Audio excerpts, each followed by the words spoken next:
pokiaľ bude plniť svoje programové vyhlásenie vlády, ktorej som spolutvorcom ako predseda koaličnej strany, tak sa nemusí obávať, že z prezidentského paláca, tak ako to bolo posledných 10 rokov, vznikne jedno opozično-oportunistické mocenské centrum, ktoré bude vláde škodiť. Čo ste si povedali, keď ste toto v noci videli?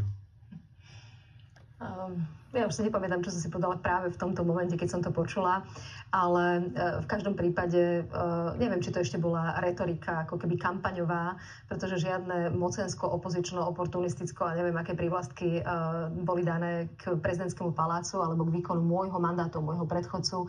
K ním sa nehlásim. Faktom je, že je úplne zdravé a správne, pretože prezident nie je prezidentom vlády. Prezident je prezidentom občanov Slovenskej republiky.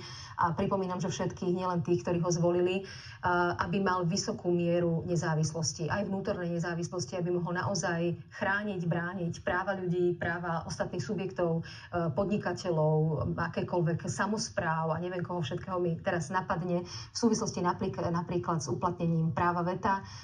Vtedy je veľmi dobré nemať žiadne väzby a záväzky vo vzťahu k vláde. Ja som mala naozaj tú možnosť a príležitosť, že sa pri mne vystriedalo vlastne 5 vlád, alebo respektíve toto je 5. vláda.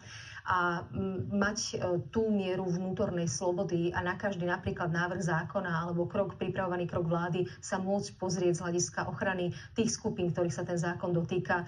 To je niečo, čo si myslím, že k prezidentskému úradu patrí a je tam absolútne správne a normálne isté pnutie medzi vládou a prezidentom, pretože naozaj ten vzíde s najvyššou legitimitou priamou voľbou od občanov a nie je volený vládou alebo parlamentom. Takže toto si myslím, že k tomu prezidentskému úradu patrí. Zároveň k nemu patrí snaha o konštruktívnu spoluprácu s každou vládou, ktorá má legitimitu od ľudí. O to som sa snažila.